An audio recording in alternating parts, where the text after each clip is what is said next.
Mi nombre es Anabel Martínez, soy artista visual.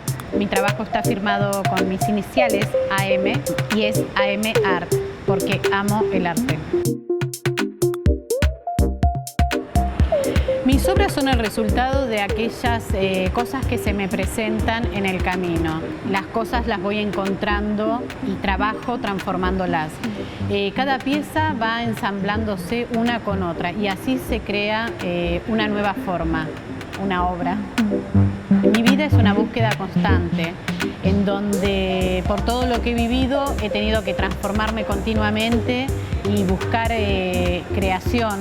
Con mi obra me relaciono desde el primer instante, desde que comienzo y que voy mirando cosas, objetos, en todas veo eso que creo que se puede reutilizar y que se puede reciclar.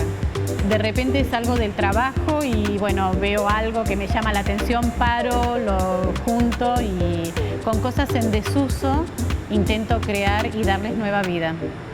Como artista me inspira a creer, tener la convicción de que si lo puedo pensar, lo puedo crear. Siempre digo, si puedo cerrar los ojos e imaginármelo, entonces es posible.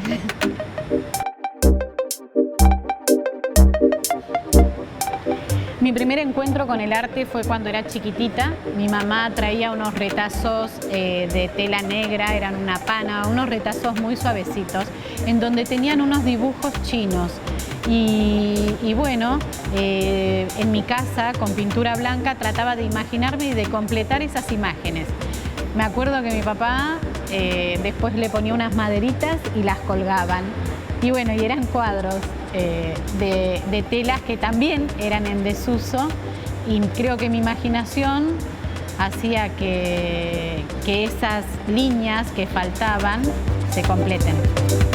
Desde chiquitita dibujaba mucho a grafito, pero el ritmo de la vida te lleva a que lo que uno ama lo dejes por temas de evolucionar profesionalmente.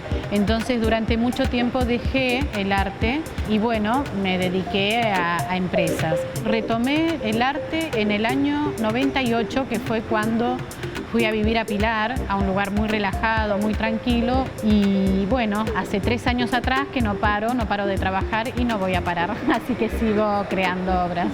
Mi próximo objetivo en lo que estoy trabajando es en un proyecto que lo llamé 3R, que consiste en 3R, como la palabra, reducir, reciclar y reutilizar. Trabajo reciclando objetos de primera marca, objetos de consumo masivo, objetos que están en todo el día en nuestra vida diaria. Este proyecto 3R intenta transmitir un mensaje de consumo consciente a la sociedad. Mi idea es que las marcas apoyen esta transmisión porque vida es arte y arte es vida. Este año en Expo Artistas estoy con 4 esculturas, las cuales están realizadas totalmente con piezas únicas y con objetos que fueron traídos de diferentes viajes que realicé. Trabajé básicamente con lo que son hormas de sombrero, con hormas de zapato, tapas de discos originales. En este caso, las esculturas que están aquí en el Borges es de la serie Homenajes, por eso se está viendo a Troilo, a Dalí, lo que es Gardel en la City porteña del tango, y la última es Rodar, que es un homenaje al creador del Molino Forclaz, el que está ubicado en Colón. La experiencia con Expo Artistas, sinceramente, fue enriquecedora. Para mí es un encuentro de creadores, es un encuentro de muchos talentos. Creo que todos los artistas son sumamente colaboradores, humildes en su trabajo y en la forma en cómo expresan su trabajo. Me gustaría transmitir a todos aquellos que tienen ganas de pintar, de crear. Creo que el arte es evolución pura y se tienen que animar. El arte puede sanar, el arte es sanador. Y creo que todos tenemos un artista dentro. Gracias.